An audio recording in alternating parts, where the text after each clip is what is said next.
I'd like to also formally welcome Tristan to the family.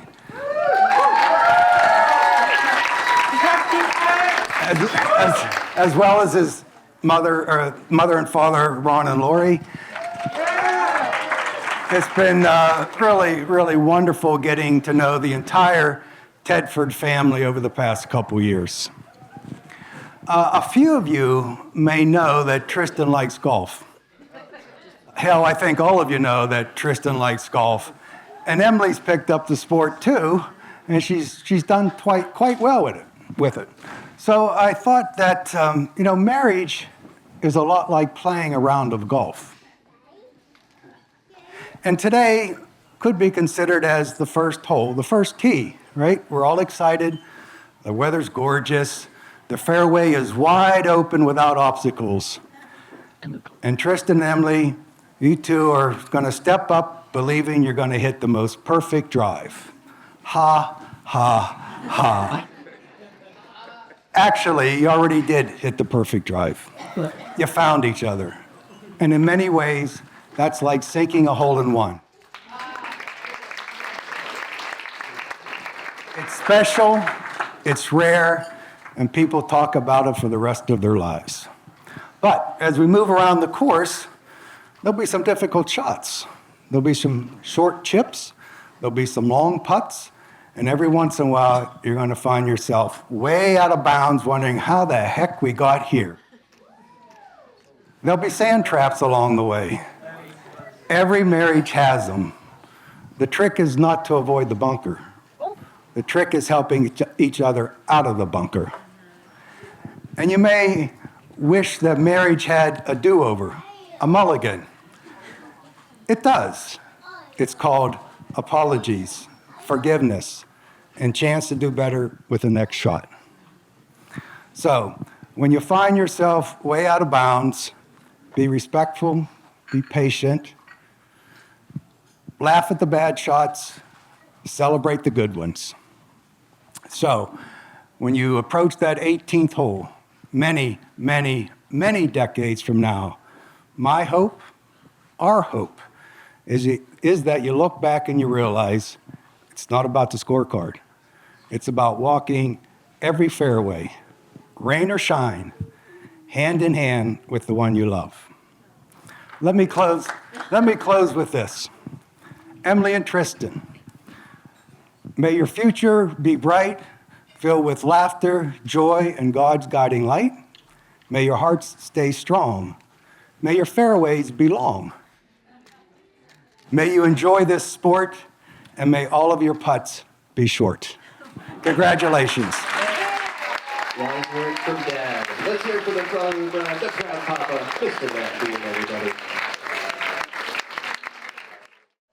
Most people can't say they have a funny, loyal, caring, intelligent, and damn good-looking best friend. But by freaking God, Tristan can.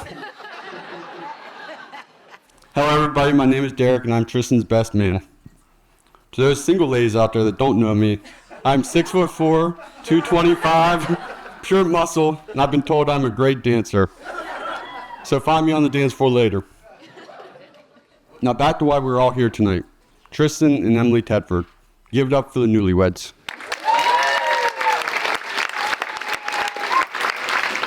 Now a little bit about Tristan and I. Tristan and I grew up a couple blocks away from each other and met playing sports. And from the moment I met him, I knew he'd be a thorn in my side. And look, I was right. 28 years later, that thorn is still here.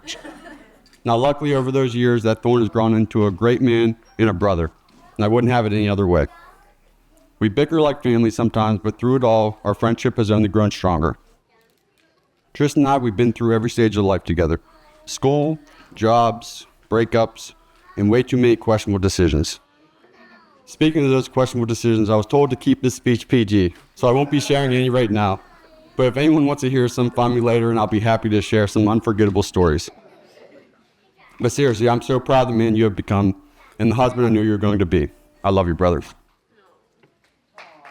I'm still going. Yep. I would also like to take this moment to say how beautiful most of you look here tonight. I'm glad to see some of you made an effort. But speaking of beautiful, how stunning does our bride Emily look tonight? It's clear to see why Tristan is so enchanted with her. From the moment I met Emily, I knew she was here for the long haul. She is funny, caring, loving, with one of the kindest hearts I've ever witnessed, and she makes Tristan more happy than I've ever seen him before. Throughout Tristan's past relationships, I've always been by his side, telling him he deserved better. Well, I'm happy to say he found it. You are the best thing to ever happen to him. Don't you ever forget it. If everyone could please raise your glasses for a toast to the newlyweds. May the wind always be at your back, and the sun upon your face, and may the winds of destiny carry you aloft to dance with the stars. I don't know what the hell that means, but it's from the movie Blow, so seemed pretty fitting. But seriously, I'm happy to get this opportunity to toast two of the best people in the world, and I can't wait to see the life you two build together. So with that, cheers, and I love you guys. Our best man, Derek McBride. Everybody make some noise for him. Hello, everyone. My name is Rachel. I have the awesome privilege of being your maid of honor, but the better privilege of being your older sister, and I'm trying not to ball right now. But anyways, being Emily's sister has been one of the greatest joys of my life, and I think it goes way back to the amazing childhood we had together. I'm so sorry. Some of my favorite memories are actually the simple ones. Spending entire days outside, dressing up as X-Men as we ran through the backyard with my brother Bobby. Parents probably don't know this, but when we got grounded in our bedrooms, our doors were right next to each other. So we just opened the door and snuck out and just kind of talked to each other and drew each other on gel pens and stuff, you know, being a kid of the 90s. What else did we do? Well, we fought terribly, mostly between the front seat. Emily somehow got screwed. She only got Sundays. My brother and I, had odd and even days, and Emily just Sundays. Don't think she knew, though, but we just were like, yeah, it's good.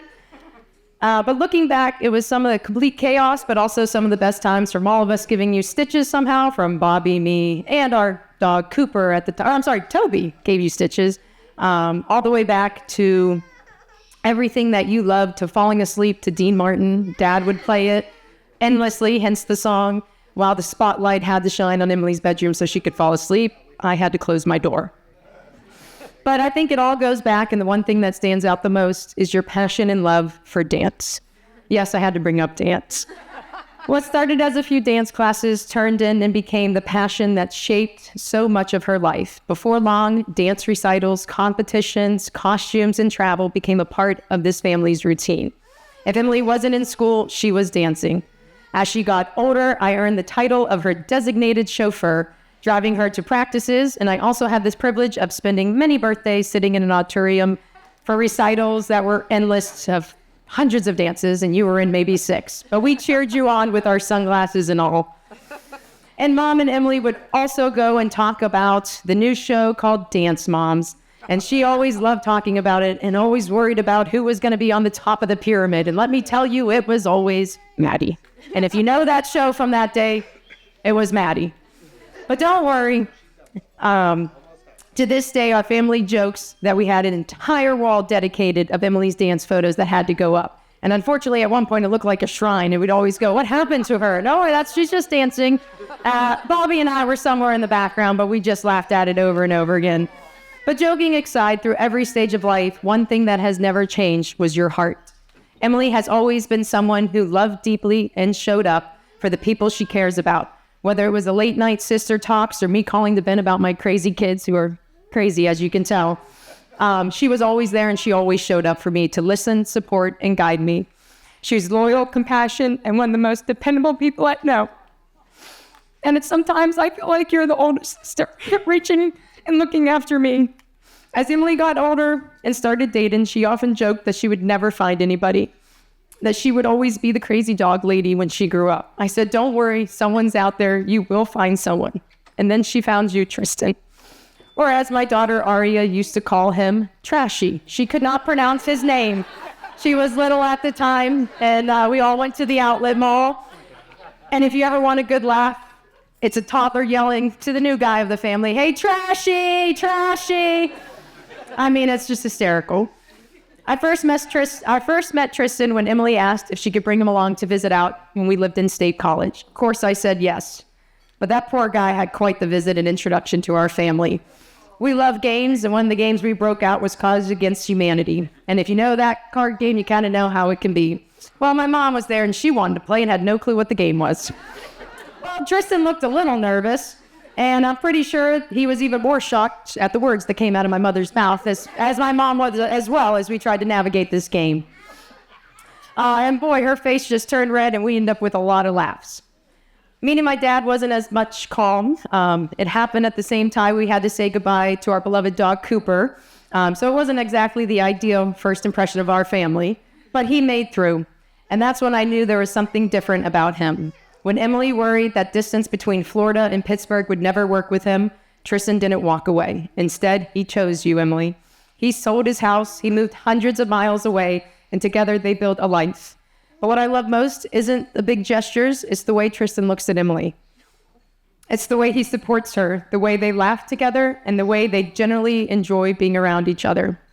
As her big sister, that's all I've ever wanted for her.